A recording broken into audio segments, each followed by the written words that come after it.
আচ্ছা, এবারে আমরা যেটা দেখবো, শোনা যাচ্ছে তো ঠিকঠাক? হ্যাঁ স্যার। আচ্ছা, এবার দেখবো অ্যাক্টিং চিফ জাজ। জয় কিছু বলছে না। জয়, আছো? জয়, স্যার। হ্যাঁ স্যার। কি সমস্যা তোমার? কেমন লেখাপড়া চলছে বলো? মোটামুটি চলছে। মোটামুটি চলছে। আচ্ছা, তো সমস্যা কিছু হচ্ছে না? না। সব এইগুলো পড়তে ভালো লাগছে? বাড়িতে লেখাপড়া করছো নাকি শুধু ক্লাসে অ্যাটেন্ড করছো? হ্যাঁ স্যার। লেখাপড়া হচ্ছে তো? হ্যাঁ। আচ্ছা। আচ্ছা, এবার আমরা যেটা দেখবো সেটা হচ্ছে অ্যাক্টিং চিফ জাজ। ঠিক আছে, অ্যাক্টিং চিফ জাজ হাইকোর্টের কিভাবে তৈরি হয়।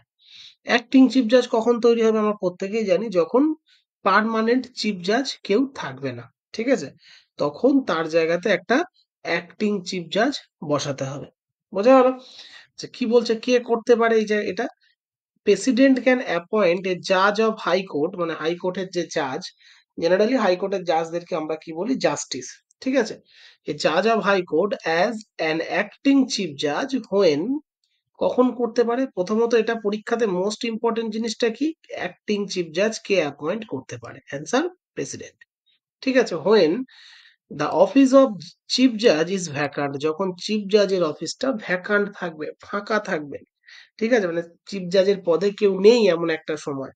তাছাড়াও দ্য চিফ জাজ ইজ টেম্পোরারিলি অ্যাবসেন্ট, চিফ জাজ টেম্পোরারিলি অ্যাবসেন্ট মানে আসতে পারছে না বেশ কিছুদিন তার অন্য কোনো সমস্যার জন্য, অথবা unable to perform his duty, say absent নয় কিন্তু চিফ জাজকে এমন কোনো সাংবিধানিক কাজ করতে হচ্ছে যার জন্য বলতে পারবো না যে সে এখন অ্যাবসেন্ট, কিন্তু সে এমন জায়গায় অন্য একটা কাজে ব্যস্ত হয়ে পড়েছে, সাংবিধানিক কাজেই, সেখানে দেখা গেল সে হাইকোর্টের কাজকর্ম সামলাতে তখন পারছে না।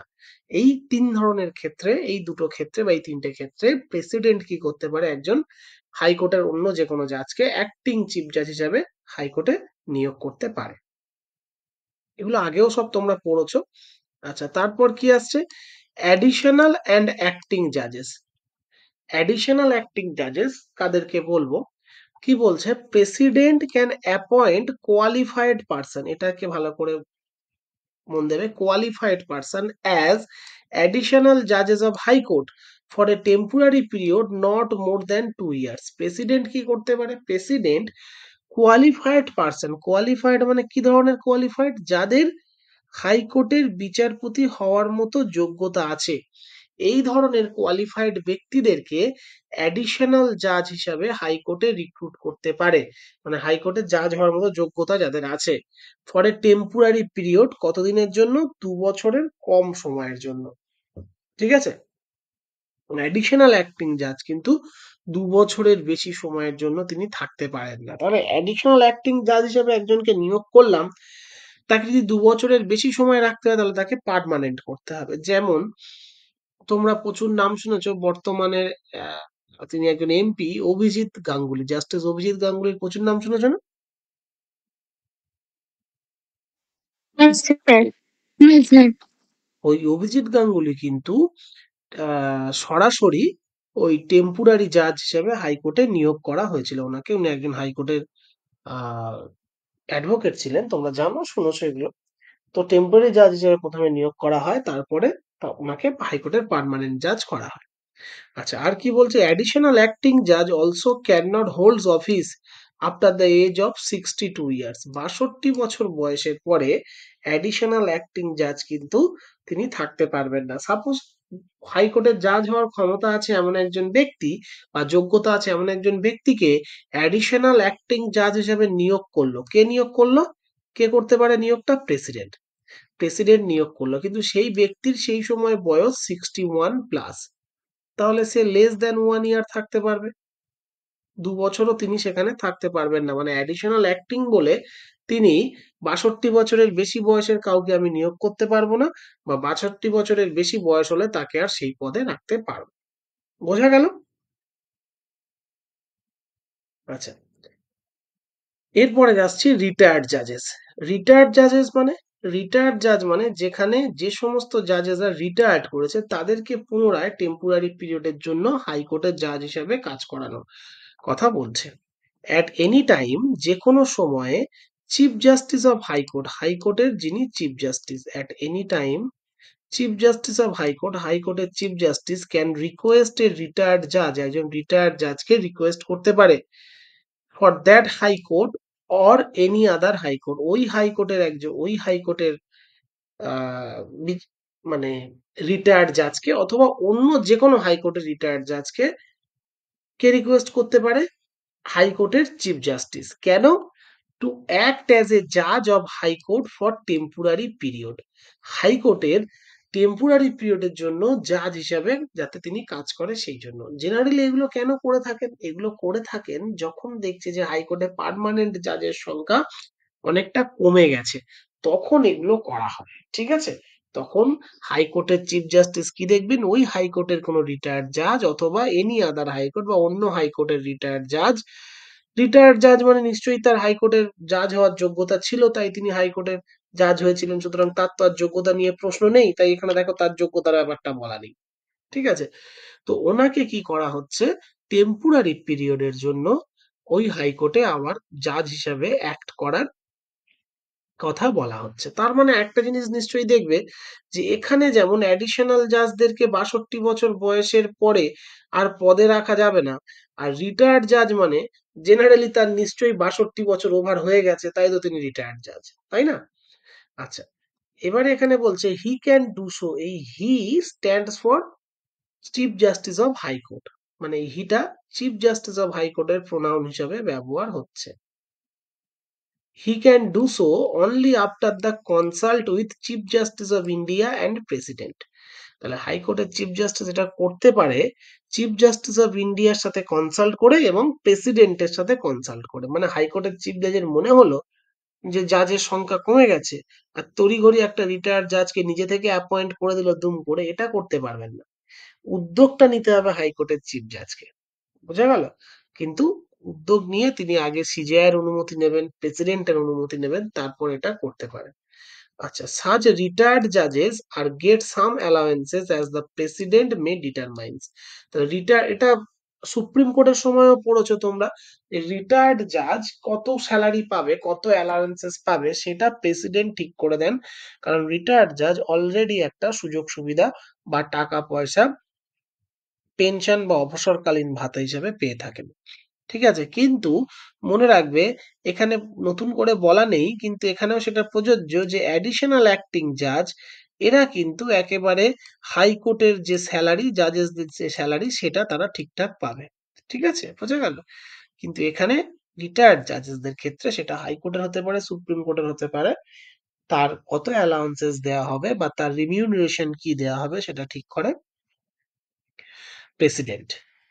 আচ্ছা, নেক্সট পয়েন্টটা বলছে, বাট দ্য রিটায়ার্ড জাজেস also enjoys all the jurisdiction power and privileges of high court, কিন্তু রিটায়ার্ড জাজ জুরিসডিকশন, হাইকোর্টের জুরিসডিকশন পাওয়ার এবং প্রিভিলেজেস এগুলো এনজয় করে। ঠিক আছে? রিটায়ার্ড জাজ হাইকোর্টের জুরিসডিকশন পাওয়ার প্রিভিলেজেস এগুলো এনজয় করে থাকে। বোঝা গেল?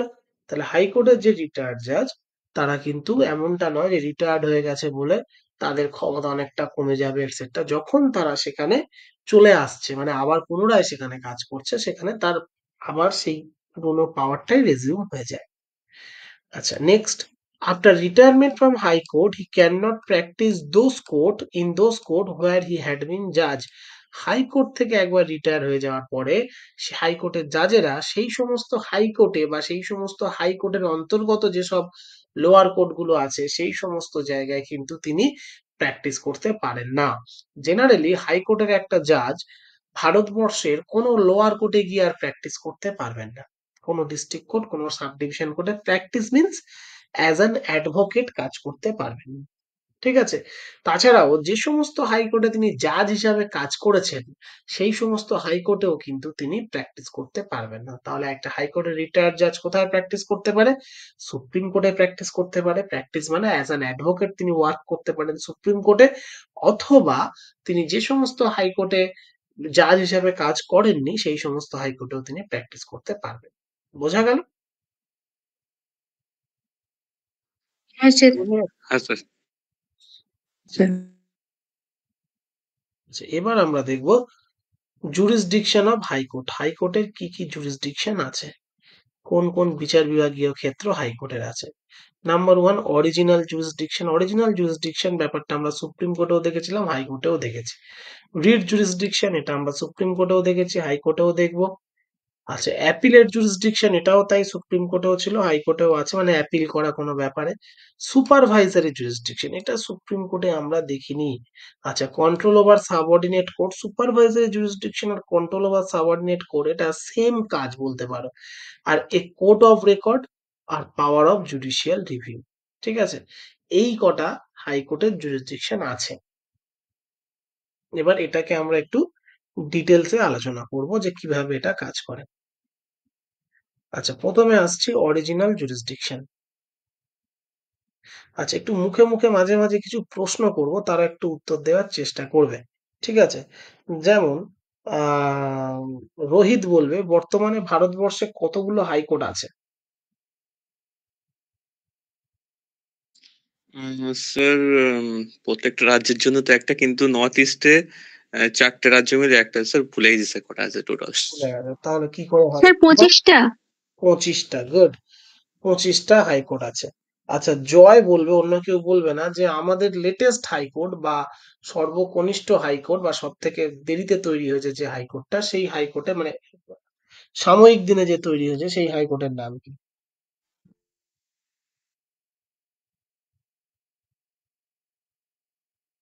ঠিক আছে, সুপ্রিয়া এটা আর বলবে না। জয় যদি বলতে না পারে তাহলে সুতপা বলবে।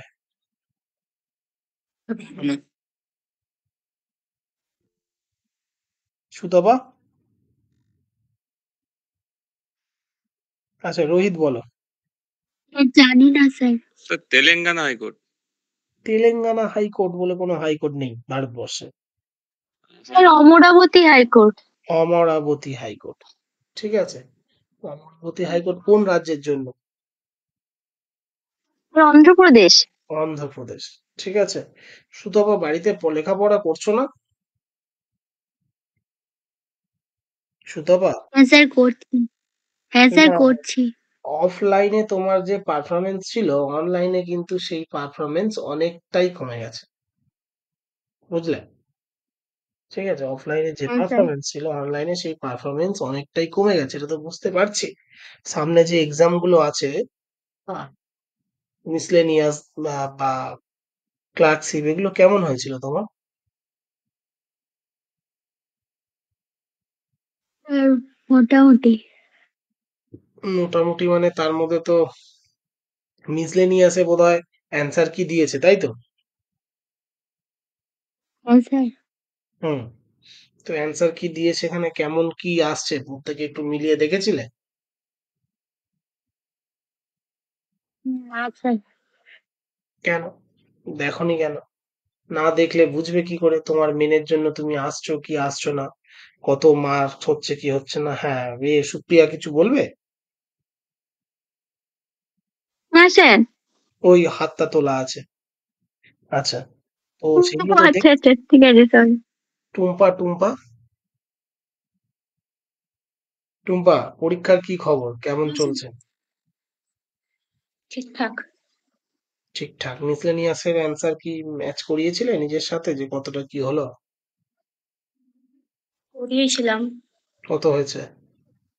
127 প্লাস। 127 প্লাস? তাহলে তো তোমার মেনের জন্য পারফরমেন্স শুরু, মানে প্রিপারেশন শুরু করে দেওয়া উচিত, আমার তো তাই মনে হয়। মেনের প্রিপারেশন নিচ্ছ? না অ্যাকচুয়ালি সবাই বলছিল 130 প্লাস হয়তো কাট অফ হবে এই জন্য। হয়তো কাট আপ হবে, যদি 125 হয় তাহলে কি করবে? তাহলে বলবে যে যা, এবারটা হলো না, পরের বারে পেলে দেখবো নাকি? মানে তুমি আম, একেবারে 60-40 পজিশনে আছো, যে 60% তোমার হওয়ার চান্স আর 40% না হওয়ার চান্স, তবে আমার মনে হচ্ছে হয়ে যাওয়া উচিত। ঠিক আছে, দেখা যাক। তো এখন আহ, তো জেনারেল কাস্ট না অন্য কোনো কাস্টের কোনো রিল্যাক্সেশন জেনারেল। আছে? জেনারেল, তো তার মানে হয়ে জেনারেল। যাওয়া, হ্যাঁ, কাস্ট রিল্যাক্সেশন থাকলে ওটা শিওর হয়ে যেত। কিন্তু এটা হয়ে যাওয়া উচিত। কিন্তু শুরু করতে হবে প্রিপারেশন। যদি বাই চান্স হয়ে গেল, নামটা এলো, তারপরে এ বাবা আমি তো জানতাম না আমার এটা হবে, তো সুতরাং আমার এবারটা হলো না, তাই না? মেনের প্রিপারেশনটা নেওয়া থাকলো ভালো করে, বাই চান্স যদি তোমার নামটা না আসে, নেক্সট টাইম মিসলেনিয়াসে আবার হবে। এবং মেনের প্রিপারেশন নিয়ে রাখলে সেটা অসুবিধা তো কিছু নেই, সেটা যেসব টিচার্সদের কাছে পড়ছো তাদের সাথে কথা বলেছো। যদি মিসলেনিয়াস মেনের জন্য আলাদা করে কোনো টিচারের কাছে পড়তে হয়, যদি টিচার খুঁজে না পাও, তাহলে আমার সাথেও কথা বলতে পারো, আমি যোগাযোগ করি দেবো, অসুবিধা তো কিছু নেই, তাই না? কিন্তু এই অপরচুনিটিটা একবার চলে গেলে তারপরে তো সমস্যা হয়ে যাবে, তখন তো নিজেকে আফসোস করতে হবে যে সুযোগ একবার এসেছিল কিন্তু আমি বসেছিলাম তাই আমার কাছে আর আসেনি। স্যার একবার স্যারকে বলেছিলাম, তো বলছিল যে 130+ কাট অফ হবে। দেন আমি তখন ভাবলাম যে কোন যেহেতু স্যারকে কম বলেছিলে? আছে, ওই এখানের একটা স্যারকে বলেছিলাম। হ্যাঁ, And 130 একদিন ওর প্লাস। সাথে কথা বলছিল যে 130+ কাট অফ হওয়ার চান্স বেশি। তো এইসব শুনেই আর কি নেওয়ার ইচ্ছে হয়নি। আমি যতগুলো মোটামুটি ভালো ছেলে মেয়ে যারা মিসলেনিয়াস পরীক্ষা দিয়েছে, ডাব্লিউবিসিএস মেন্স দেয়, তাদের সাথে কথা বলে যেটুকু জেনেছি সেটুকু হচ্ছে 125 ক্রস করলে মোটামুটি একটা চান্স আছে, মানে ভালো ভালো ছেলেরাও যে এটাতে প্রচুর নাম্বার তুলেছে এমনটা কিন্তু হয়নি, ঠিক আছে? যার জন্য বলছি আমি, বোঝা গেল? একটু হ্যাঁ স্যার। নিজে নিজে ভাবো, ভেবে সেই অনুযায়ী চেষ্টা করো। আচ্ছা, আচ্ছা। আচ্ছা, হাইকোর্টের অরিজিনাল জুরিসডিকশন ব্যাপারটা একটু দেখি। হাইকোর্টের অরিজিনাল জুরিসডিকশন এটা হলো, কি বলছে? অরিজিনাল জুরিসডিকশন বলতে আমরা কি বুঝি, মানে সেই সমস্ত কেস বা সেই সমস্ত মামলা যেটা সরাসরি সেই কোর্টে করা যায়। সুপ্রিম কোর্টের ক্ষেত্রে সেটাই বুঝেছিলাম যে অরিজিনাল জুরিসডিকশন মানে যে মামলাগুলো সরাসরি সুপ্রিম কোর্টেই করতে হবে, তুমি অন্য কোনো কোর্টে গিয়ে আর ওই মামলা করতে পারবে না। তাহলে হাইকোর্টের ব্যাপারটাও সেই রকম হওয়া উচিত, যে হাইকোর্টের একেবারে যে জুরিসডিকশন যেগুলো থাকবে, সেগুলো মানে অরিজিনাল জুরিসডিকশন, সেগুলো সরাসরি হাইকোর্টেই করা যাবে, অন্য কোনো কোর্টে করা যাবে না। কিন্তু এখানে একটু অন্যরকম। কেন অন্যরকম? এখানে অন্য কোনো কোর্টে করা যাবে না, এই কথাটার অর্থ হলো অন্য কোনো মানে সাব ডিভিশন কোর্ট বা ডিস্ট্রিক্ট কোর্টে করা যাবে না। আমি তো এটা বলতে পারি না যে যে কেসগুলো হাইকোর্টে করতে হবে সেই কেসগুলো আমি সুপ্রিম কোর্টে করতে পারবো না, এটা বলতে পারি কি? কারণ আমাদের তো সিঙ্গেল জুডিশিয়াল সিস্টেম, মানে আমাদের জুডিশিয়াল সিস্টেম সুপ্রিম কোর্ট হাইকোর্টের আন্ডারে কাজ করে, ঠিক আছে? বোঝা গেল? তাহলে সিঙ্গেল জুডিশিয়াল সিস্টেমে কি আমরা এটা বলতে পারি যে হাইকোর্ট কোর্টে অরিজিনাল জুরিসডিকশন যেগুলো আছে সেগুলো সুপ্রিম কোর্টে যাবে না? অবশ্যই যাবে। তার মানে এটা কিন্তু হাইকোর্টের একেবারে ওই নিজস্ব ক্ষমতা তা নয়, এটা কিন্তু কি ক্ষমতা, এটা কিন্তু সুপ্রিম কোর্টেও এই কেসগুলো করা যায়, ঠিক আছে? তাহলে জুরিসডিকশন, অরিজিনাল জুরিসডিকশন কেন বলছি? The power to hear such disputes in the first instance. Generally কি হয়, জেনারেলি ফার্স্ট ইনটেন্সে কোনো কেসে হাইকোর্টে যায় না, সাব ডিভিশন কোর্টে যায়, সেখান থেকে ডিস্ট্রিক্ট কোর্টে যায়, সেখান থেকে যায় হাইকোর্টে, ঠিক আছে? তো এখানে অরিজিনাল জুরিসডিকশন বলতে যেটা ফার্স্ট ইনটেন্সে প্রথমেই হাইকোর্টে গিয়ে আমরা যে ধরনের কেসগুলো করতে পারি, matters of admiralty, will, marriage, divorce, company law, contempt of court etcetera, ঠিক আছে? এইসব ক্ষেত্রে কিন্তু আমরা সরাসরি হাইকোর্টে গিয়ে কেস করতে পারি। তাছাড়াও dispute relating to the election of members of parliament and state legislature, এটা আগেও বলেছি, পার্লামেন্টের এবং স্টেট লেজিসলেচারের মেম্বারদের ইলেকশনে কোনো ডিসপুট থাকলে ন্যাশনাল এমার্জেন্সির সময় এটা ভালো গল্পও শুনেছো তোমরা, ঠিক আছে? সেটা আমরা সরাসরি হাইকোর্টেই সেই কেস করতে হয়। রিগার্ডিং রেভিনিউ ম্যাটার, রেভিনিউ ম্যাটারে যদি কোনো সমস্যা থাকে, সেটা মিউনিসিপ্যালিটির সাথে থাকতে পারে, মিউনিসিপ্যাল কর্পোরেশনের সাথে থাকতে পারে, বা অন্য কোনো অথরিটির সাথে থাকতে পারে, সরকারি অথরিটি, সেটা কিন্তু আমাদের হাইকোর্টে গিয়ে সরাসরি কেসটা করতে হয়। তাছাড়া cases order to transfer from subordinate court, দেখা গেল যে টুম্পা বেশ কিছুদিন এই সোনারপুরের আশেপাশে থাকতো, তাহলে দেখা গেল টুম্পার এই আলিপুর কোর্টে একটা কেস চলছে, ওখানে কোনো একটা সমস্যার মধ্যে পড়েছিল, একটা কেস টুম্পার চলছে, হাইপোথেটিক্যালি বলছি। তো এখন সেখান থেকে টুম্পা এখন কলকাতার আশেপাশে থাকে না, দেশের বাড়িতে বাঁকুড়াতে সম্ভবত ওর বাড়ি, বাঁকুড়াতে ফিরে গেছে। তো তাহলে এখন সেখানে সিউড়ি কোর্টে কেসটাকেও নিয়ে যেতে চাইছে, যে এত দূর এসে আমার সেই কেসের সমস্যা হচ্ছে। তাহলে কোথায় যাবে? হাইকোর্টে যেতে হবে, হাইকোর্টে গিয়ে সেই দরখাস্ত করতে হবে, সেই অ্যাপিল করতে হবে যে আমার কেসটা আমি এখান থেকে ট্রান্সফার করাতে চাই অন্য কেসে। সেটা কিন্তু আমাদের হাইকোর্টের অরিজিনাল জুরিসডিকশনের মধ্যে পড়বে। ঠিক আছে? এছাড়াও এখানে যে ব্যাপারটা লেখা নেই, যেটা সুপ্রিম কোর্টের ক্ষেত্রে বলা হয়েছিল, যে স্টেট ভার্সেস স্টেট বা স্টেট ভার্সেস সেন্টার, এটা হচ্ছে সুপ্রিম কোর্টের অরিজিনাল জুরিসডিকশন। কিন্তু স্টেট ভার্সেস পার্সন এটা সুপ্রিম কোর্টের অরিজিনাল জুরিসডিকশন ছিল না। কিন্তু স্টেট ভার্সেস পার্সন এটা কিন্তু হাইকোর্টের অরিজিনাল জুরিসডিকশনের মধ্যে পড়ে। এটা একটু তোমরা মেনশন করে নেবে।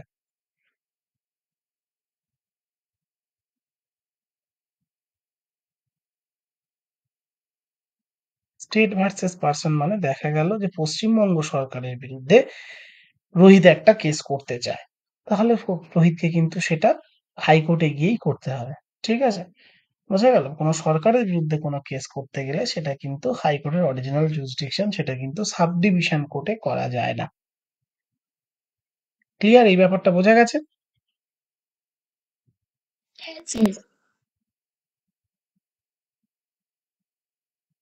আচ্ছা, এরপরে আসছি আমরা রিট জুরিসডিকশন। আচ্ছা, রিট নিয়ে তোমাদের ফান্ডামেন্টাল রাইট বা রিটের কোশ্চেন অ্যান্সার কিছু ডিসকাস করা হয়েছিল? মানে অফলাইনে যদি আগে করা হয়ে থাকে সেটাও ঠিক আছে। আমাদের হয়েছিল, জ্যোতিকাদের মনে স্যার আমাদের হয়নি। টুম্পাদের হয়নি, তাই তো? ঠিক আছে। না স্যার। হ্যাঁ, রিট নিয়ে কোশ্চেন কিছু করাবো। আচ্ছা, এবারে একটু বলি স্যার যদি, আমাদেরও মনে হয় হয়েছিল।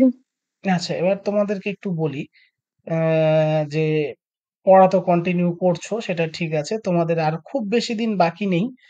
যদি কেউ মনে করো, মানে অনেকে চায়, মানে এটা যদিও একটা ভুল ধারণা, অনেকে চায় যে তাড়াতাড়ি সিলেবাস যেটা আছে কমপ্লিট করে খাতা ভরিয়ে রেখে তারপরে এবার ওই খাতা বন্ধ থাকবে, বাড়িতে পড়বো আর চাকরি পাবো।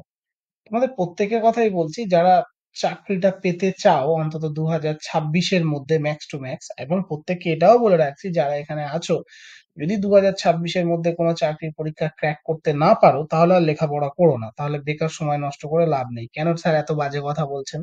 বাজে কথা এই জন্যই বলছি, তোমরা প্রত্যেকে তো একটা বেশ নির্দিষ্ট লেভেলে লেখাপড়া করে এসছো, সেখান থেকে 2026-এর মধ্যে ক্র্যাক না করতে পারা মানে এটা তোমাদের অপদার্থতা। কেন অপদার্থতা? কারণ তোমরা বাড়িতে লেখাপড়া করোনি তাই। তোমাদের থেকে অনেক কম জেনে, অনেক কম বুঝে প্রচুর ছেলে কিন্তু ক্র্যাক করে যায়। এমন বেশ কিছু ছেলে আছে তারা না গাধার মতো খেটে ছোটখাটো পরীক্ষা ক্র্যাক করে যায়, তারা কিছু বোঝে না, মার্কেট থেকে বই কেনার পাগলের মতো পড়ে, তারা কিছু জানেই না, তাদেরকে ইন্টারভিউতে নিয়ে গেলে তারা মরে যাবে, কিন্তু তারা ওই গ্রুপ সি গ্রুপ ডি এই ধরনের যেগুলো ইন্টারভিউ থাকে না, মোটামুটি সেগুলো ক্র্যাক করে বেরিয়ে যায়। এমন বেশ কিছু ছেলে আছে, ঠিক আছে? ওই বিহারি বলে, বিহারের ছেলেমেয়েরা প্রচুর লেখাপড়া করে, কিচ্ছু বোঝে না ওরা, সব থেকে বেশি মাথা মোটা ওরাই। ঠিক আছে? ওদের সঙ্গে একটু কথা বলে আলোচনা করে দেখো, মেরিটোরিয়াস ওদেরকে বলা যায় না, যার জন্য ওখানে ডাক্তার হয় না, ওখানে ইঞ্জিনিয়ার হয় না, চাকরির পরীক্ষায় সব লাইন দিয়েছে আর কি। বোঝা গেল? ডাক্তার খুব কম ওখান থেকে, অল ইন্ডিয়াতে ডাক্তারের কটা চান্স হয়, বিহার থেকে দেখবে পাবে না। আচ্ছা, তো যাই হোক, তো সেই জন্য বলছি এই 2026-এর মধ্যে চাকরি পেতে গেলে তোমাদেরকে কি করতে হবে, একটু question answer topic wise subject wise সেগুলো প্র্যাকটিস করতে হবে। সেগুলো কোনো টিচারের কাছে হতে পারে, কোনো নির্দিষ্ট টিচারের কাছে হতে পারে, বা যদি এমন কোনো টিচার পেয়ে যাও খুব ভালো, যে যে সব সাবজেক্টের কোশ্চেন অ্যান্সার নিয়ে আলোচনা করে, এটা করতে হবে। আর মক টেস্টের ব্যবস্থা কিন্তু তোমাদের রাখতেই হবে, যেহেতু আমি অনলাইন, আমার পক্ষে সম্ভব নয় তোমাদের মক টেস্ট নেওয়া। যদি অফলাইন কোনো মক টেস্ট, আমার অফলাইন সেন্টারে মক টেস্ট হয়, কিন্তু সেখানে তো তোমাদের আসা সম্ভব না, বিভিন্ন দূর থেকে দূরে দূরে যারা আসতে পারবে তাদের জন্য অবশ্যই আমি অ্যাভেলেবেল রাখবো সেখানে। মক টেস্টের ব্যবস্থাটা কিন্তু তোমাদের করতে হবে, বুঝলে? নতুবা সমস্যা হবে। আর শুধু লেখাপড়া করে গেলে চলবে না, দুটো জিনিস মনে রাখবে, টাচে থাকতে হবে। কোনো টিচার বা কোনো বন্ধু বান্ধবের একটা গ্রুপ, যেখানে তোমরা একসাথে গ্রুপ স্টাডি করছো সপ্তাহে 3 দিন, এইরকম টাচে, বা কোনো টিচারের সাথে টাচে, সাবজেক্ট ওয়াইজ টিচারের সাথে টাচে থাকা। ঠিক আছে? এই টাচটা রাখতে হবে, ছেড়ে দিয়ে বাড়িতে বসে গেলেই কিন্তু একটা ডিটাচ হয়ে গেলে দেখবে মাইন্ড ডিটাচ হয়ে গেছে, তখন তোমার মেন্টালিটি এমন চলে আসবে যে চলো আমি তো এক্স স্টুডেন্ট একটা ফিল চলে আসে। এই কম্পিটিটিভ লাইনের কথা বলছি, তখন কিন্তু তুমি এমনিতেই পিছনে চলে যাবে। ঠিক আছে? আর সাবজেক্ট ওয়াইজ কোশ্চেন অ্যান্সার আমি এখানে শুরু করব। তোমাদের দুটো ব্যাচ মিলিয়েই শুরু করব। জানুয়ারি থেকে না হলেও আমি জানুয়ারির লাস্ট উইক থেকে বা ফেব্রুয়ারি ফার্স্ট উইক থেকে শুরু করব। সেখানে ওই ইচ্ছে আছে এই ফ্রাইডেতে যে ফার্স্ট আওয়ারটা আছে না, সেটাতে শুরু করার। তো সাবজেক্ট ওয়াইজ কোশ্চেন অ্যান্সার আমি খুব তাড়াতাড়ি শুরু করব, topic wise subject wise question answer হবে, ঠিক আছে? সেটা তোমাদের চলতে থাকবে, এবং সেটা তোমাদের দেখা গেল যে কটা টপিক বাকি আছে সে কটা হয়ে যাওয়ার পরেও চলতে থাকবে। যারা যারা মনে করবে কন্টিনিউ করতে পারো, চাপ নেই। এছাড়াও যারা কেউ যদি মনে করো যে কোনো একটা চ্যাপ্টার স্যার আমার একটু সমস্যা আছে, সেটাকে রিভাইজ করবে, যখন সেই চ্যাপ্টার অন্য কোনো ব্যাচে বা অন্য কারোর সাথে হবে আমাকে বলে রাখবে, আমি লিঙ্ক পাঠিয়ে দেবো। আচ্ছা, যাই হোক, রিড জুরিসডিকশন এক্সাম হলে তো ওই চ্যাপ্টার অনুযায়ী হবে, তাই তো? এক্সাম হলে চ্যাপ্টার অনুযায়ী করাবেন তো প্রথমে?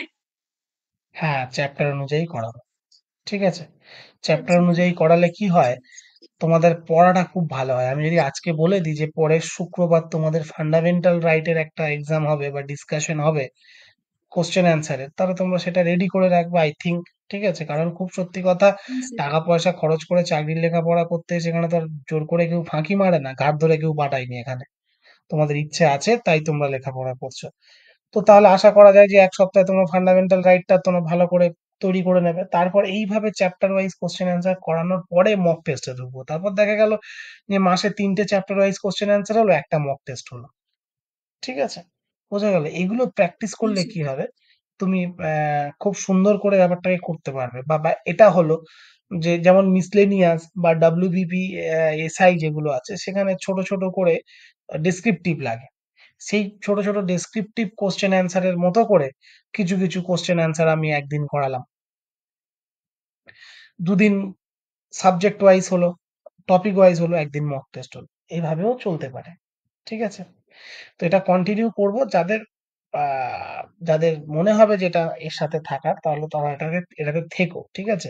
আর যদি অন্য কোনো সাবজেক্ট কেউ যদি মনে করো যে অনলাইন বা অফলাইন, অফলাইন হলে তাহলে কলকাতার কাছাকাছি মানে সোনারপুর থেকে বেলঘড়িয়ার মধ্যে কোনো টিচারের কাছে পড়তে চাইছো বা কোনো একটা সাবজেক্টের সমস্যা হচ্ছে, তাহলে সেটাও আমাকে বলো, আমি সেই ধরনের টিচারের সাথে যোগাযোগ করে দেবো। মানে এমনটা যেন না হয় যে ল্যাক অফ কমিউনিকেশনের জন্য তোমাদের কি বলবো, মানে ফিউচার একটা বাজে জায়গায় চলে গেল।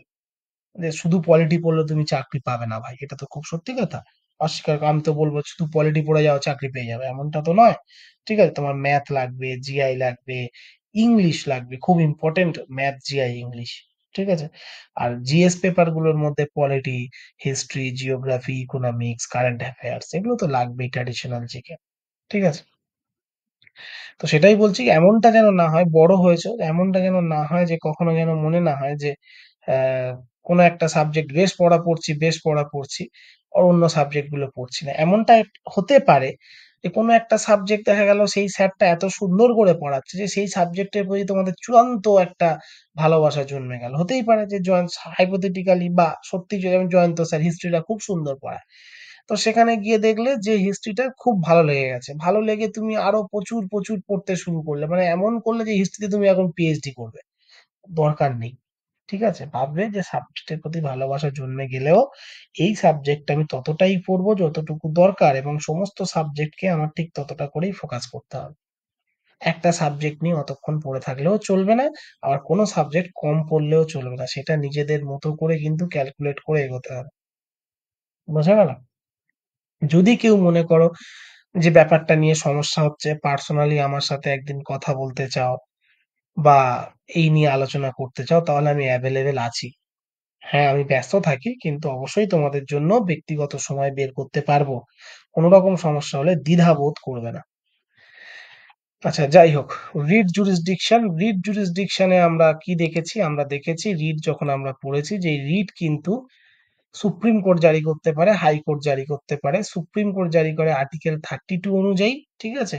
যেটাকে আবার doctor B R Ambedkar heart and soul of Indian constitution বলেছেন। আর হাইকোর্ট এটাকে জারি করতে পারে আর্টিকেল 226 অনুযায়ী। বোঝা গেল? আচ্ছা, next, supreme court can issue Ritz only for the enforcement of fundamental right. Supreme court fundamental রাইটের এনফোর্সমেন্টের জন্য রিট জারি করতে পারে। High court can issue Ritz for other purposes also. High court অন্যান্য পারপাসের জন্য রিট জারি করতে পারে। বোঝা গেল? এটাই হাইকোর্টের থেকে সুপ্রিম কোর্টের রিট জারি করার যে জুরিসডিকশনটা অনেক কম। মানে হাইকোর্ট রিট জারি করতে পারবে তার জুরিসডিকশনের মধ্যে, অর্থাৎ ক্যালকাটা হাইকোর্ট, ওয়েস্ট বেঙ্গল এবং তার সাথে আমাদের আন্দামান, এই জায়গাতে রিট জারি করতে পারবে। বোঝা গেল? তো সুপ্রিম কোর্ট ভারতবর্ষের যেকোনো প্রান্তে যেকোনো কোণে রিট জারি করতে পারে, কিন্তু রিট জারি করার ধরনের ক্ষেত্রে হাইকোর্ট একটু বেশি পাওয়ার এনজয় করে। অন্য আদার কেবলমাত্র ফান্ডামেন্টাল রাইট না, অন্য অন্য ক্ষেত্রেও হাইকোর্ট রিট জারি করতে পারে, এবং সেটা অবশ্যই বাকিটা তোমাদের সিলেবাসের অন্তর্গত নয়, তাই নিয়ে চাপ নেই। রিট জুরিসডিকশনটা আমরা বুঝলাম। আচ্ছা, এরপর আমরা যাব অ্যাপিলেট জুরিস। আচ্ছা, আজকের ওই মেয়েটা নেই, ওই কি নাম, টুম্পাদের ব্যাচে, ক্যানিং এ বাড়ি, নামটা ভুলে যাচ্ছে। মৌসুমী স্যার। মৌসুমী, হ্যাঁ মৌসুমী নেই আজকে, কি ব্যাপার?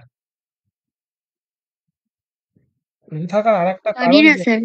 যেটা আমাদের কিন্তু আজকে সাউথে বেশ বৃষ্টি হচ্ছে সন্ধ্যে থেকে, বিকেল 4টে থেকে দারুণ বৃষ্টি শুরু হয়েছে, এখনো ভালোই বৃষ্টি হচ্ছে, পুরো বর্ষাকালের ওয়েদার। হ্যাঁ স্যার।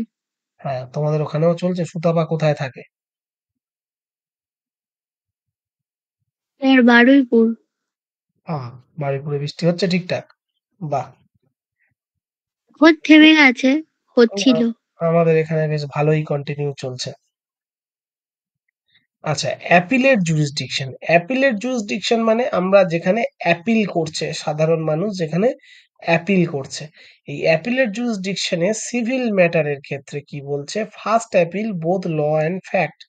যদি সিভিল কেস হয়, মানে জায়গা জমির সমস্যা বা যেখানে ক্রাইম হয়নি এইরকম কেস যদি হয়, তাহলে প্রথম অ্যাপিলটা যদি সরাসরি হাইকোর্টে অ্যাপিল করতে হয়, তাহলে ল এবং ফ্যাক্ট দুটো নিয়েই অ্যাপিল করা যেতে পারে।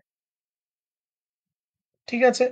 অ্যান্ড সেকেন্ড অ্যাপিল অনলি ল, তার মানে দেখা গেল যে ফার্স্ট অ্যাপিল, সেখানে হাইকোর্ট ফ্যাক্টটা চেক করে ফেলেছে, ফ্যাক্ট চেক করার পরে ল মানে সেখানে একটা রায় দিয়েছে।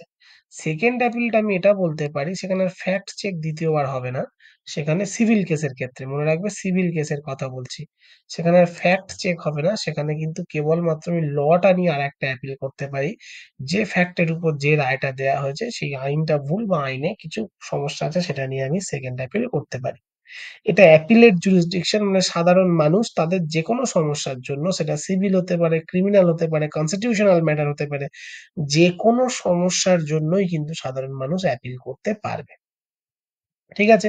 আর ক্রিমিনাল ম্যাটারের ক্ষেত্রে এখানে একটা মানে কনসেপ্ট আছে, কি বলছে, capital punishment after high court consultation. Capital punishment মানে যদি কোনো লোয়ার কোর্ট ক্যাপিটাল পানিশমেন্ট দিতে চায় কাউকে, অর্থাৎ ফাঁসির শাস্তি দিতে চায়, অথবা ইমপ্রিজনমেন্ট মোর দ্যান 7 ইয়ার, 7 বছরের বেশি যদি কাউকে কারাগারে আবদ্ধ রাখতে চায়, বা 7 বছরের বেশি জেলবন্দি থাকার শাস্তি যদি দেয়, এই দুটো ক্ষেত্রেই কিন্তু লোয়ার কোর্টকে, সাব ডিভিশন কোর্ট বা ডিস্ট্রিক্ট কোর্টকে কিন্তু তাড়াতাড়ি কি করতে হয়, হাইকোর্টের পারমিশন নিতে হয় বা হাইকোর্টের সাথে কনসাল্ট করতে হয়, হাইকোর্টের অনুমতি নিয়েই তবে তারা এই রায় দিতে পারে। সরাসরি জেনারেলি এই রায় আমাদের লোয়ার কোর্ট গুলো দিতে পারে না। তাছাড়াও ইন্ট্রা কোর্ট অ্যাপিল বলে একটা জিনিস আছে, যেটা একই কোর্টে বহুবার অ্যাপিল করা যায়, যে একবার একবার সিঙ্গেল বেঞ্চ, একবার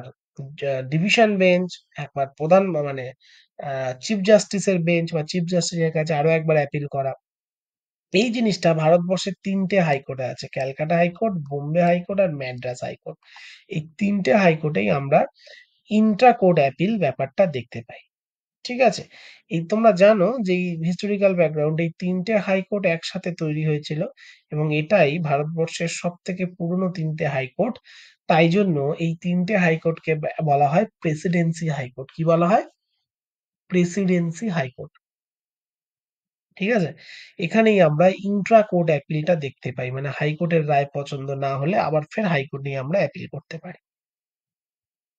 আচ্ছা, বোঝাতে পারলাম? এই অ্যাপিলেট জুরিসডিকশন নিয়ে কারোর কোনো বক্তব্য বা কোনো প্রশ্ন, কোনো সমস্যা থাকলে একটু বলো দেখি আমাকে।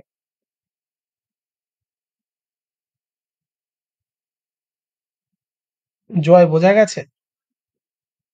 সে সেকেন্ড পয়েন্ট একবার বলবেন, ওই ইমপ্রিজনমেন্ট মোর দ্যান 7 years। হ্যাঁ, মানে ক্যাপিটাল পানিশমেন্ট বা ইমপ্রিজনমেন্ট মোর দ্যান 5 ইয়ার্স, এই দুটোর মধ্যে যে কোনো একটার ক্ষেত্রেই, যে কোনো একটা যদি কোনো লোয়ার কোর্টকে যদি সেই রায় দিতে হয়, এটা প্লাস করে দিলাম, ঠিক আছে, তাহলে কিন্তু সুপ্রিম কোর্টের, সরি, হাইকোর্টের পারমিশন নিতে হয়। হাইকোর্টের পারমিশন ঠিক নয়, হাইকোর্টের সাথে কনসাল্ট করে, যে আমার কাছে এমন একটা কেস আছে এই মুহূর্তে, যে ব্যক্তিকে আমি ফাঁসির আদেশ দিতে চাই। হাইকোর্ট বলল, দেখলে একটু হালকা করে কেসটা, ঠিক আছে তুমি ফাঁসি দিতে চাও তো দিয়ে দাও, ঠিক আছে, এই কনসালটেশনটা দরকার হয়। বুঝাতে পারলাম? হ্যাঁ স্যার। জয়, বোঝা গেছে? হ্যাঁ স্যার। আচ্ছা, নেক্সট হাইকোর্টের সুপারভাইজারি পাওয়ার। সুপারভাইজারি পাওয়ার তো হাইকোর্টের থাকবেই, কারণ হাইকোর্ট গুলোর মধ্যে যতগুলো, একটা হাইকোর্টের আন্ডারে যতগুলো ডিস্ট্রিক্ট আছে, সমস্ত ডিস্ট্রিক্টের ডিস্ট্রিক্ট কোর্ট আছে, এবং সেই ডিস্ট্রিক্টের কোনোটা তিনটে, কোনোটা চারটে, বা কোনোটা দুটো সাব ডিভিশন কোর্ট থাকবেই, ঠিক আছে। ডিস্ট্রিক্ট কোর্ট এবং সাব ডিভিশন কোর্ট গুলোকে সুপারভাইজ করে হচ্ছে হাইকোর্ট, ঠিক আছে। সেটাই বলছে, ইট এক্সটেন্ডেড টু অল কোর্টস, সমস্ত কোর্ট অ্যান্ড ট্রাইব্যুনাল, তাছাড়াও রাজ্যে যতগুলো ট্রাইব্যুনাল মানে স্পেশাল কোর্ট বা কোয়াসি জুডিশিয়াল যেগুলোকে আমরা বলে থাকি, বহুবার এই নিয়ে আলোচনা করেছি, এই যেগুলো রয়েছে, whether they are subject to appellate jurisdiction or not, সেখানে appellate jurisdiction সাবজেক্ট হতে পারে অথবা নয়, মানে appellate মানে হতে পারে এই সমস্ত কোর্ট থেকে হাইকোর্টে কেসগুলো এসছে, বা হাইকোর্টে এই কোর্ট থেকে কেস ট্রান্সফার হয়ে আসেনি, মানে এখান থেকে লোয়ার কোর্ট থেকে কোনো একটা কেস ধাক্কা খেয়ে, বা কোনো একটা পার্টি লোয়ার কোর্টে ন্যায় বিচার না পেয়ে হাইকোর্টে গেছে ন্যায় বিচারের জন্য, বা ট্রাইব্যুনালে ন্যায় বিচার না পেয়ে তার রায় সন্তুষ্ট নয় বলে হাইকোর্টে গেছে, এমনটা হতে পারে, নাও হতে পারে। সেটা বলার জন্য বলছে, whether they are subject to appellate jurisdiction or not, ঠিক আছে।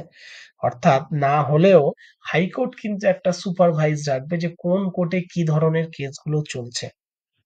আচ্ছা, it covers not only the administrative superintendence but also judicial superintendence। এটা কেবলমাত্র অ্যাডমিনিস্ট্রেটিভ সুপারিনটেন্ডেন্স এর কথা বলা হচ্ছে না, অর্থাৎ কোন ডিস্ট্রিক্ট কোর্টে কোন জাজকে পাঠাবো, কোন ডিস্ট্রিক্ট কোর্ট বা কোন সাব ডিভিশন কোর্টকে কাকে সেখানকার প্রধান বিচারপতি করব, ঠিক আছে, এই অ্যাডমিনিস্ট্রেটিভ সুপারিনটেন্ডেন্সটা কেবলমাত্র রাখার জন্য সুপারভাইজারি পাওয়ার দেয়া হচ্ছে না, অলসো জুডিশিয়াল সুপারিনটেন্ডেন্স, অর্থাৎ সমস্ত district court, sub divisional court বা ট্রাইব্যুনাল, তারা ঠিকঠাক ভাবে রায় দিচ্ছে কিনা, বা তারা যে কেসগুলো টেক আপ করছে সেগুলো ঠিকঠাক কেস টেক আপ করছে কিনা, সেগুলোও কিন্তু তারা দেখবে। যেমন একটা উদাহরণ বলি, উদাহরণস্বরূপ এটা আমরা বলতে পারি যে দেখা গেল যে কোনো একটা ডিস্ট্রিক্ট কোর্ট, সে ওই ডিস্ট্রিক্টের কোনো একটা পঞ্চায়েত ভোট সংক্রান্ত মামলা সে গ্রহণ করলো, বা ওই ডিস্ট্রিক্টের কোনো একটা জায়গার এমএলএ বা এমপি নির্বাচন সংক্রান্ত কোনো ডিসপুট নিয়ে মামলা হলো, ডিস্ট্রিক্ট কোর্ট গ্রহণ করলো, তাহলে হাইকোর্ট সাথে সাথেই সেটা দেখবে যে না না, এই মামলা তো তুমি নিতে পারো না, আমার কাছে পাঠাও।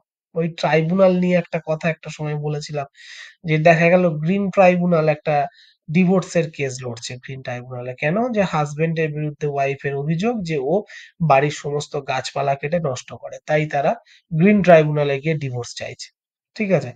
ডিভোর্স নিশ্চয়ই গ্রিন ট্রাইব্যুনাল থেকে হতে পারে না। সাপোজ ট্রাইব্যুনাল সেটাকে শুনছে বা অ্যাকসেপ্ট করেছে সেই শুনানিটাকে, তাহলেও কিন্তু হাইকোর্ট তার ওই জুডিশিয়াল সুপারিনটেন্ডেন্স রাখবে যে কোনো ভুল কেস কোথাও চলে গেল কিনা, তাহলে সে সেটা নিজের কাছে নিয়ে নেবে। বুঝাতে পারলাম? আচ্ছা, নেক্সট, ইট ক্যান বি সুওমোটো। সুওমোটো মানে নিজে থেকে কেস করা, কেউ কেস করলো না কিন্তু নিজে থেকে কেস ফাইল করলো, and not necessarily on the application of A party. সুওমোটো মানে কোনো পার্টি অ্যাপ্লিকেশন করবে তবে কেস হবে এমনটা নয়, নিজে থেকেও করতে পারে। তাই সে কিন্তু সমস্ত রাজ্যের উপর হাইকোর্ট বা তার যে জুরিসডিকশন তার উপর একটা সুপারভাইজারি রাখবে যে কোথায় কি সমস্যা হচ্ছে, যদি দেখে যে একটা বড়সড় সমস্যার ঘটনা ঘটেছে এবং সেই নিয়ে কোথাও কেস চলছে না, বা চললেও তার যদি মনে হয় যে নিজে থেকে সেটা কেস ফাইল করবে, তাহলে নিজে থেকেই সেটা এগেনস্টে কেস করতে পারে, সেটা নিয়ে কেস চালাতে পারে। বোঝা গেল? তাই সারা রাজ্যের উপরে বা তার পুরো জুরিসডিকশনের উপর তার একটা সুপারভাইজ থাকবে, সব জায়গায় ঠিকঠাক কাজ হচ্ছে কিনা, রাজ্য সরকারের বিরুদ্ধেও বিভিন্ন ক্ষেত্রে হাইকোর্ট সুও মোটো করে, সুপ্রিম কোর্টও সুও মোটো করে, যেমন অভয়া কেস বা নির্ভয়া যে কেসটা, আরজি করের যে কেসটা, সেটা তোমরা দেখেছো সুপ্রিম কোর্টে কোনো পার্টি যায়নি, কিন্তু সুপ্রিম কোর্ট নিজে থেকেই সেটা সুও মোটো করেছিল। নিজে থেকে সুও মোটো বলাটা ভুল, হয় বলতে হবে নিজে থেকে করেছিল, কেস ফাইল নতুবা সুও মোটো করেছিল, ঠিক আছে, বোঝা গেল? তাহলে এই সুও মোটো কিন্তু হাইকোর্ট করতে পারে যদি তার কোনো ক্ষেত্রে তার মনে হয় যে কোনো একটা সমস্যা হচ্ছে, ল অ্যান্ড অর্ডারের প্রবলেম আছে, নিজে থেকেই করতে পারে। সুপারভাইজারিটা বোঝাতে পারলাম?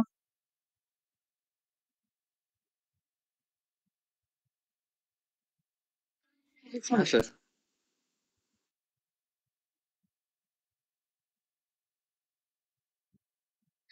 আচ্ছা, court of record. Court of record বলতে আমরা কি বুঝি? কোর্ট অফ রেকর্ড বলতে আমরা এটাই বুঝি,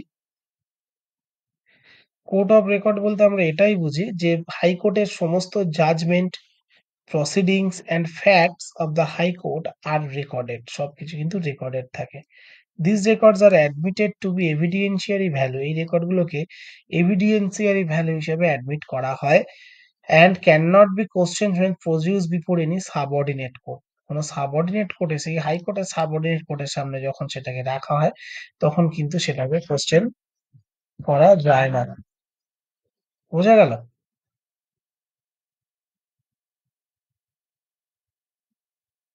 হ্যাঁ স্যার। হ্যাঁ, দে আর রেকগনাইজড অ্যাজ লিগাল রেফারেন্সেস, তাদেরকে লিগাল রেফারেন্স বলা হয়, ঠিক আছে? এই যে সাবঅর্ডিনেট কোর্ট, এই সাবঅর্ডিনেট কোর্ট মানে হাইকোর্টের, যে তোমরা সুপ্রিম কোর্টের কোর্ট অফ রেকর্ড পড়েছো, মনে থাকা উচিত সুপ্রিম কোর্টের কোর্ট অফ রেকর্ড মানে সেখানে কিন্তু কোনো রকম ভাবে সেই সুপ্রিম কোর্টের যে অর্ডার, যে প্রসিডিং, সেগুলোকে সারা ভারতবর্ষের কোনো কোর্ট কোনো রকম ভাবে ডিসক্রিমিনেট করতে পারে না, বা সেটাকে কি বলবো যে অবহেলা করতে পারে না। কিন্তু হাইকোর্টের ক্ষেত্রে সেটা সারা ভারতবর্ষে প্রযোজ্য নয়। যদি ক্যালকাটা হাইকোর্ট কোনো একটা অবজারভেশন দিয়ে থাকে, সেটা ক্যালকাটা হাইকোর্টের অন্তর্গত যত ডিস্ট্রিক্ট কোর্ট বা সাবঅর্ডিনেট কোর্ট আছে বা সাব ডিভিশন কোর্ট আছে, ডিস্ট্রিক্ট কোর্ট এবং সাব ডিভিশন কোর্টকে একত্রে সাবঅর্ডিনেট কোর্ট বলা হয়। সেই সমস্ত কোর্টে কিন্তু এই যে কোর্ট অফ রেকর্ড, এগুলো এভিডেন্সিয়ারি ভ্যালু হিসেবে পেশ করা যেতে পারে, এবং সেগুলোকে সেই সময় কোনো রকম কোশ্চেন করা যাবে না, যেটা ঠিক না ভুল, কারণ ওই অঞ্চলের যে হাইকোর্ট, সেই হাইকোর্টের যে রায়, যে বিচার, সেটাকেই আমরা ল এর মতো করে ট্রিট করি, ঠিক আছে? সেটাই বলছে দে আর রেকগনাইজড অ্যাজ লিগাল রেফারেন্সেস, তাদেরকে লিগাল রেফারেন্স বলা হয়। বোঝা গেছে? ব্যাপারটা আগেও বুঝেছিলে, শুধু এখানে বোঝার একটা জিনিস কি এক্সট্রা বুঝতে হলো তোমাদেরকে, যে সুপ্রিম কোর্টের কোর্ট অফ রেকর্ড সারা ভারতবর্ষের জন্য প্রযোজ্য, হাইকোর্টের কোর্ট অফ রেকর্ড কেবলমাত্র তার জুরিসডিকশনের বাকি যে সাব ডিভিশন কোর্ট আছে বা সাবঅর্ডিনেট কোর্ট আছে তাদের জন্য।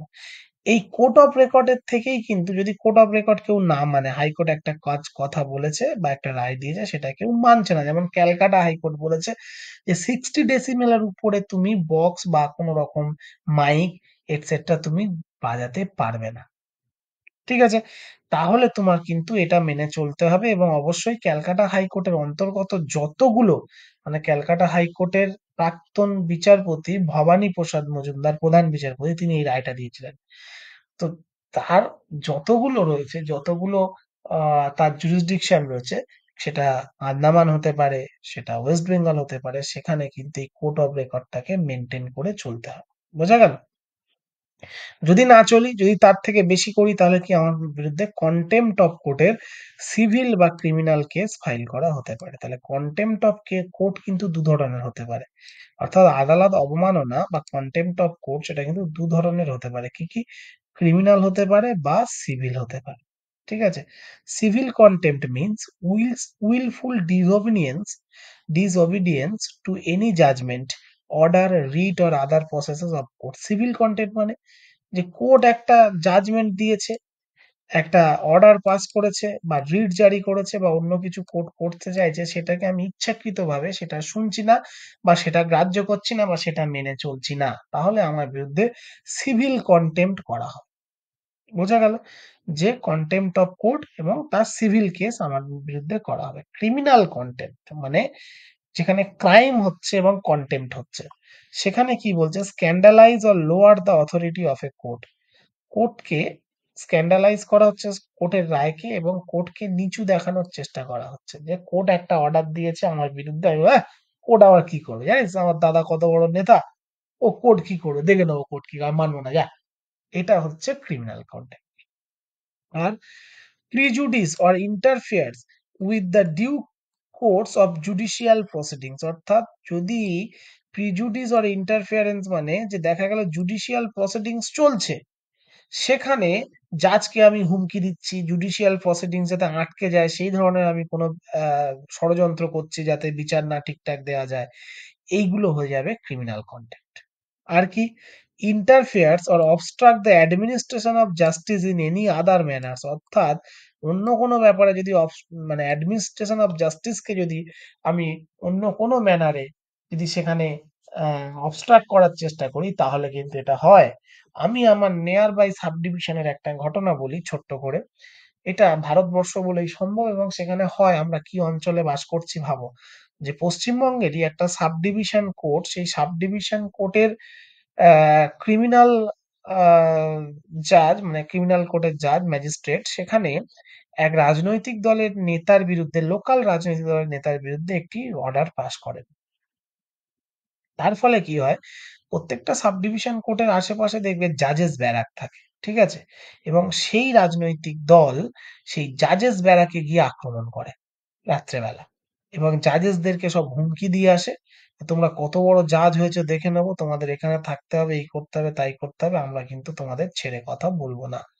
ঠিক আছে, ভাবতে পারছো কোথায় চলে গেছে ব্যাপারটা।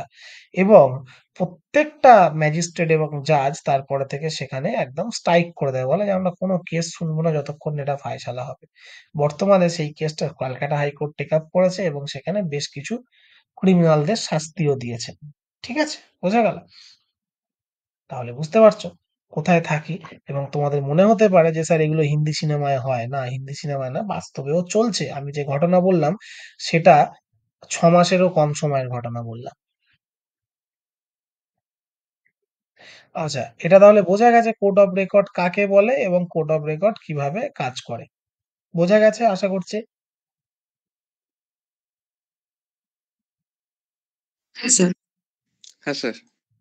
আচ্ছা, next, power of judicial review. ঠিক আছে, জুডিশিয়াল রিভিউর ক্ষমতা। জুডিশিয়াল রিভিউ মানে ব্যাপারটা তোমরা জানো, যে কোনো একটা আইন যেটা পার্লামেন্ট পাস করতে পারে বা যেটা স্টেট লেজিসলেচার পাস করতে পারে, সেটা ওই লেজিসলেটিভ ল হতে পারে বা এক্সিকিউটিভের ল হতে পারে। এক্সিকিউটিভ মানে, মানে যেটা দেখা গেল যে পার্লামেন্ট থেকে বা বিধানসভা থেকে পাস হয়নি, কিন্তু কোনো আহ প্রশাসনিক স্তরের কেউ, সেটা রাষ্ট্রপতি, রাজ্যপাল বা যে কেউ, তোমার অঞ্চলের বিডিও, এসডিও, ডিএম বা কোনো মন্ত্রী কোনো একটা অর্ডার জারি করেছে, ঠিক আছে, সেটা সেন্ট্রালের হতে পারে বা স্টেটের হতে পারে, এবং যে অর্ডারটা জারি করেছে সেটা কনস্টিটিউশনকে ভায়োলেট করছে, তাহলে কি করতে পারে, সেই ল বা সেই অর্ডারটাকে, ল মানে যদি পার্লামেন্ট থেকে বা লেজিসলেচার থেকে পাস হয় তাহলে ল, আর নতুবা অর্ডার, সেই অর্ডারটাকে কি করতে পারে কোর্ট আনকনস্টিটিউশনাল ঘোষণা করে দিতে পারে, ইল্লিগাল ঘোষণা করতে পারে, এবং নাল অ্যান্ড ভয়েড করে দেয়, অর্থাৎ সেটাকে একেবারে নাল অ্যান্ড ভয়েড মানে কি বলবো, সেই অর্ডারটাকে সরিয়ে দেয়। কোর্ট বলে না, এই অর্ডার চলবে না এখানে। ঠিক আছে, দেখি কি বলছে, to examine the constitutionality of legislative enactment. Legislative enactment যেগুলো আছে, মানে যেগুলো আইন পাস হয়, যেগুলো তার কনস্টিটিউশনালিটি মানে তার সাংবিধানিক ভাবে সেটা ঠিক আছে কিনা, এটাকে এক্সামিন করা হয়। And executive orders of both central and state, central এবং স্টেটের যে এক্সিকিউটিভ অর্ডার সেগুলোকেও চেক করা হয় যে তার সেটাও কনস্টিটিউশনালিটি মেনটেন করছে কিনা। If they are found to violate the constitution, যদি এটা দেখা যায় যে তারা কনস্টিটিউশনকে ভায়োলেট করছে, এই কনস্টিটিউশনকে ভায়োলেট করা, এটাকেই আমরা বলি আলট্রা ভ্যারিস। কি বলা হয় এটাকে? Ultra varies. কনস্টিটিউশনকে ভায়োলেট করলে তাকে আমরা সংবিধানের লয়ের ভাষায় বলি আলট্রা ভ্যারিস। ঠিক আছে, যদি দেখি কনস্টিটিউশনকে ভায়োলেট করছে, তাহলে they can be declared illegal, unconstitutional. ঠিক আছে, সেগুলোকে ইললিগাল বা আনকনস্টিটিউশনাল বলে নাল অ্যান্ড ভয়েড করে দেওয়া হয়, এবং সেটাকে ভয়েড করে দেওয়া হয়। ঠিক আছে, এটাকে সেটাকে সেই প্রভিশনটাকে ডিলিট করে দেয় কোর্ট নিজেই। তোমরা আগে দেখেছো যে বহুবার এরকম এক্সিকিউটিভ অর্ডারকে নাল অ্যান্ড ভয়েড করা হয়েছে, নিজে থেকেই সুমোটো করে করা হয় এগুলো। যেমন একটা এক্সাম্পল বলি, হয়তো তোমাদের মনে থাকবে 2019 সালের দুর্গাপুজোর বিসর্জনের দিনে মহরম ছিল, মনে পড়ছে? সেখানে এক্সিকিউটিভ অর্ডার জারি করেছিল আমাদের স্টেট গভর্নমেন্ট, বলেছিল যে ওই দিন কেউ ওই দুর্গাপুজো দুর্গা ঠাকুর বিসর্জন করতে পারবে না, কারণ ওই দিন মহরম আছে, একসাথে দুটো প্রসেশন হলে সমস্যা হতে পারে। কিন্তু সেখানে একটা ধর্মের প্রসেশনের জন্য অন্য ধর্মের মানুষরা, যে কোনো ধর্ম হতে পারে, সেখানে যে একটা ধর্মের প্রসেশনের জন্য অন্য ধর্মের মানুষরা তাদের ধর্মাচরণ করতে পারবে না, এই আইনটা কিভাবে রাজ্য সরকার আনতে পারে বা এই অর্ডারটা কিভাবে রাজ্য সরকার দিল, সেটার জন্য কিন্তু ক্যালকাটা হাইকোর্ট সুমোটো করে তাদেরকে ডেকে পাঠিয়েছিল রাজ্য সরকারের আমলাদেরকে। মনে পড়ছে কি তোমাদের?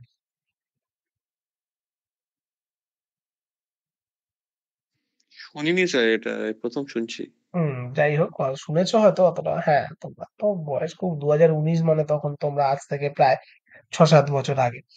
শুনলেও তোমাদের তখন অতটা ম্যাচুরিটি আসেনি ব্যাপারগুলো নিয়ে ভাবা। যাই হোক, তো যাই হোক, এইভাবে কিন্তু এগুলোকে অনেক সময় করে থাকে কোর্ট। তাছাড়াও তোমরা তো সুপ্রিম কোর্ট পড়তে গিয়ে দেখলে যে 99 কনস্টিটিউশনাল অ্যামেন্ডমেন্টের মতো একটা অ্যাক্ট, যেখানে কনস্টিটিউশন অ্যামেন্ড করা হচ্ছে 2/3 মেজরিটি দিয়ে, সেটাকেও সুপ্রিম কোর্ট আনকনস্টিটিউশনাল বলে দিচ্ছে। অর্থাৎ সুপ্রিম কোর্টের কাছে এই অথরিটি আছে, তোমরা জানো supreme court is the highest interpreter of our constitution.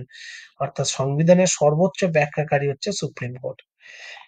Supreme court সংবিধানের কোনো একটা প্রভিশনকে যেভাবে ব্যাখ্যা করে দেবে সেটা আমরা মানতে বাধ্য। কিন্তু আমরা এখানে পড়ছি হাইকোর্ট, হাইকোর্টেরও কিন্তু সেই একই পাওয়ার আছে। হাইকোর্ট কিন্তু কনস্টিটিউশনের interpreter, but not highest interpreter. বোঝা গেল? সর্বোচ্চ ব্যাখ্যাকারী নয়। হাইকোর্ট দেখা গেল একটা ইন্টারপ্রেট করে কোনো একটা আইনকে নাল অ্যান্ড ভয়েড বললো, সেটা সুপ্রিম কোর্টে চলে গেল, সুপ্রিম কোর্ট আইনটা খতিয়ে দেখলো না, না ঠিক আছে, আর নাল অ্যান্ড ভয়েড করার দরকার নেই, ঠিকই আছে, তাহলে সুপ্রিম কোর্টের রায়টাই থেকে যাবে। এটা হলেও হতে পারে। আচ্ছা, 42nd অ্যামেন্ডমেন্ট অ্যাক্টে কি করা হয়েছিল? Curtailed the judicial review power of high court, that it can not be consider constitutional validity of any central law. 42nd amendment act, এটাতে কি করা হয়েছিল? হাইকোর্টের জুডিশিয়াল পাওয়ারটাকে কেটে দেওয়া হয়েছিল। কেটে দিয়ে কি বলেছিল? হাইকোর্ট কেবলমাত্র রাজ্যের এক্সিকিউটিভ আর রাজ্যের যে আইনসভা, সেখান থেকে পাস হওয়া আইন এবং রাজ্যের এক্সিকিউটিভ অর্ডারটাকে তারা জুডিশিয়াল রিভিউর মধ্যে ফেলতে পারবে। প্রশ্নই হাই- গেল কোথায় দেখতে পাবো? হ্যাঁ টুম্বা, বলো। না স্যার, সরি, মাইকটা অন হয়ে গেছে। আচ্ছা, হাইকোর্ট কিন্তু কেন্দ্রের জুডিশিয়াল রিভিউ, কেন্দ্রের কোনো ম্যাটারের জুডিশিয়াল রিভিউ করতে পারবে না, এটা বলেছিল 44th অ্যামেন্ডমেন্ট অ্যাক্ট 1976-এ। কিন্তু তার পরের বছর আবার 43rd অ্যামেন্ডমেন্ট অ্যাক্ট 1978-এ রেস্টোর দ্য অরিজিনাল পজিশন, সেটাকে আবার অরিজিনাল পজিশনে ফিরিয়ে দেওয়া হয়েছিল। বোঝা গেল?